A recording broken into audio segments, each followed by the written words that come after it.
नमस्ते बच्चों, कक्षा 6 विषय गणित और प्रश्नावली 11.5 अपने कर रहे थे। तो इस क्वेश्चन तक अपने हल किया था।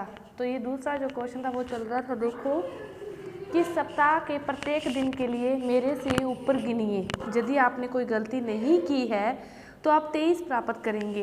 तो ये क्या कह रहा है कि सप्ताह के प्रत्येक दिन के लिए मेरे से ऊपर गिनिए। देखो कोई भी दिन हो सकता है। 5वें का जैसे दूसरा क्वेश्चन है कि मानो उसने क्या गिना है, x गिना है। अपने को नहीं पता कि उसने क्या गिना है, अपने x मान ले। अपने को उससे ऊपर गिना है तो कितना गिनेंगे अपने x + 1। तो प्रत्येक दिन के लिए कह रहा है तो सप्ताह में कितने दिन होते हैं, 7 दिन होते हैं। तो अपने 7 बार ही उससे क्या गिनेंगे, ऊपर गिनेंगे। तो 1 2 3 4 5 6 7। तो वो क्या कह रहा है कि आप यदि आपने कोई गलती नहीं की तो कितने प्राप्त करेंगे, आप 23 प्राप्त करेंगे। कितने प्राप्त करेंगे कि गिनने पर कितना प्राप्त होगा, 23 तो उसने कहा ही है। इसको समझो कि उसने कहा है कि सप्ताह के प्रत्येक दिन के लिए मेरे से ऊपर गिनिए। कि यदि वो x गिन रहा है तो अपने क्या गिनेंगे, उससे एक ऊपर। फिर दोबारा अपने को नहीं पता कि वो 7 दिन होते हैं सप्ताह में, तो अपने 7 दिनों से ऊपर गिनेंगे तो कितने एक लगाएंगे, 7। तो ये कितना हो गया, x + 7 = 23। तो x का मान निकालना है। 23 प्लस के साथ हैं, बराबर के दूसरी साइड जाएंगे तो किस में जाएंगे, माइनस में। तो 23 में से 7 गए तो कितना हो गया, 16। उसने कितना गिना था, 16 गिना था और अपने उससे प्रत्येक बार ऊपर गिनना है। तो 16 और 7 कितना हो गया, 23। तो ये क्वेश्चन था दूसरा। तीसरा क्वेश्चन देखो कि मैं एक विशिष्ट संख्या हूँ, मैं एक विशिष्ट संख्या हूँ और मुझ में से एक 6 निकालिए तो क्रिकेट की टीम बनाइए। अपने को नहीं पता कौन सी संख्या है। वो कह रहा है कि मैं एक विशिष्ट संख्या हूँ, अपने उस संख्या को क्या मान लिया, x मान लिया। और वो क्या कह रहा है कि मुझ में से 6 निकालिए। 6 निकालिए इसका अर्थ क्या है, 6 क्या करने हैं, घटाने हैं। तो कितना प्राप्त हो रहा है, क्रिकेट की टीम। तो आपको पता होना चाहिए कि एक क्रिकेट टीम में कितने खिलाड़ी होते हैं, 11। कितने खिलाड़ी होते हैं, 11। वो कह रहा है कि मैं एक विशिष्ट संख्या हूँ, मुझ में से 6 निकालिए तो मैं क्रिकेट टीम प्राप्त करता हूँ। तो क्रिकेट टीम में कितने होते हैं, 11। x में से 6 निकालेंगे तो कितने प्राप्त होंगे, 11। तो माइनस के 6 हैं, बराबर के दूसरी साइड जाएंगे, प्लस के हो गए 11 और 6 कितना हो गया, 17। तो x का मान कितना हो गया, 17। वो विशिष्ट संख्या क्या है, 17। इसके बाद देखो कि बताइए मैं कौन हूँ। बताइए मैं कौन हूँ, मैं एक सुंदर संकेत दे रही हूँ, आप मुझे वापस पाएंगे यदि मुझे 22 से निकालेंगे। आप मुझे वापस पाएंगे यदि 22 में से निकालेंगे। तो देखो चौथा क्वेश्चन क्या है कि 22 में से निकालने का अर्थ क्या है, 22 में से घटाव करना है। 22 में से घटाना है, किस संख्या को घटाना है, वो क्या कह रहा है कि आप मुझे वापस पाएंगे। कि 22 में से अपने यदि x को घटा रही हैं तो अपने को वापस प्राप्त भी क्या होना चाहिए, x।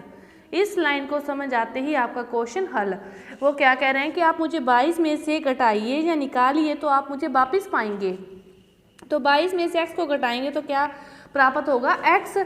माइनस के x हैं, दूसरी साइड जाएंगे तो प्लस के हो जाएंगे, x + x। एक x और एक x कितने x हो गए, 2x = 22। तो x का मान निकालना है, 22/2। 2 का भाग देंगे तो 11। x का मान कितना है, 11। कि 22 में से यदि अपने 11 को घटाते हैं तो प्राप्त भी कितना करते हैं, 11 ही प्राप्त करते हैं। ये आपकी पहेलियों के 3 क्वेश्चन वो पिछली वीडियो में रह गए थे, वो क्वेश्चन है। इसके बाद देखते हैं अपने कि 12वीं प्रश्नावली में क्या दिया है।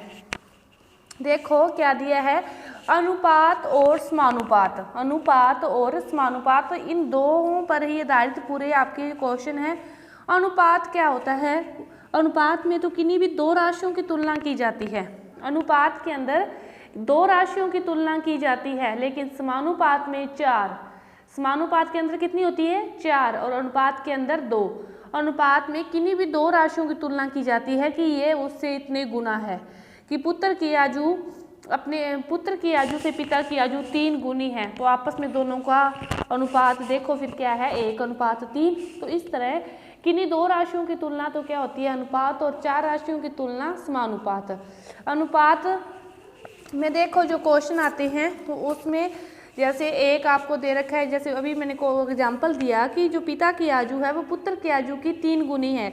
तो पुत्र व पिता की आयु का अनुपात ऐसे ज्ञात करते हैं, पुत्र पिता पुत्र की आयु की पिता की आयु 3 गुनी है, कि यदि अपने इसको 1 मानेंगे तो फिर पिता की इसकी 3 गुनी है, तो कितनी होगी 3।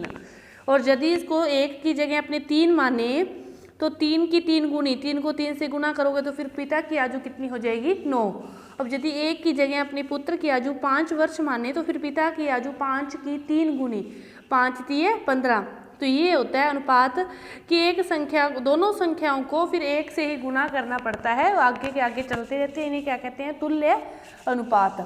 और जो समानुपात होता है वो होता है 4 राशियों में, वो क्या होता है 4 राशियों की तुलना होती है समानुपात के अंतर्गत।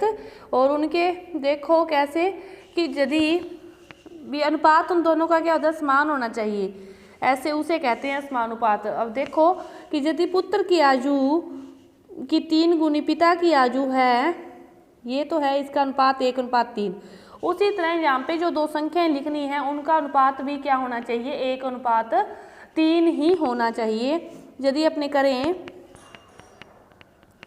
कि 6:18 की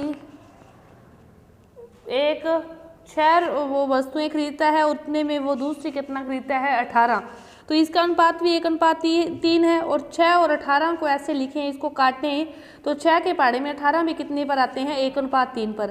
तो ये तीनों क्या है, इन दोनों का अनुपात और इन दोनों का अनुपात समान होना चाहिए, फिर ही वो दोनों राशियां समानुपात में होती है। ये वाला निशान क्या है, समानुपात का होता है कि इन दोनों का, पहली दोनों राशियों का अनुपात और बाद वाली दोनों राशियों का अनुपात बराबर होगा, तो फिर वो दोनों राशियां समानुपात में होगी। और समानुपात के क्वेश्चन हल करते समय अपने को एक बात ध्यान रखनी है कि समानुपात में बाह्य संख्याओं का गुणा और आंतरिक संख्याओं का गुणा बराबर होता है। बाह्य संख्याएं जैसे 1 गुणा 18 बराबर क्या है 18, उसी तरह आंतरिक संख्याओं का गुणा 6 गुणा 3 बराबर क्या है 18। तो ये 18 और 18 क्या है, बराबर होता है।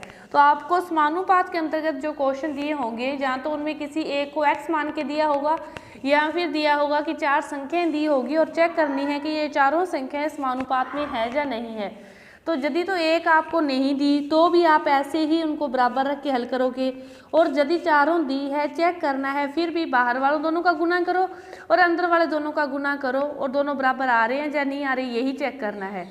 और एक बात और, अनुपात और समानुपात के अंतर्गत आपको जो भी मात्रक दिए होते हैं वो सारे क्या होने चाहिए, समान होने चाहिए, कि कुछ मीटर में दिए हों, कुछ सेंटीमीटर में दिए हो, इस अकॉर्डिंग नहीं, या तो सारे ही मीटर में दिए हों या फिर सारे सेंटीमीटर में। यदि आपको कुछ मीटर में और कुछ सेंटीमीटर में दिए हैं तो आप उनको पहले एक ही मात्रक में चेंज करोगे और फिर क्वेश्चन हल करोगे। अनुपात समानुपात वाले क्वेश्चनों में मात्रक क्या होनी चाहिए, समान होने चाहिए। तो इसको समझने के बाद अपने अगली जो प्रश्नावली है आपकी 12.1 उसको हल करेंगे। धन्यवाद।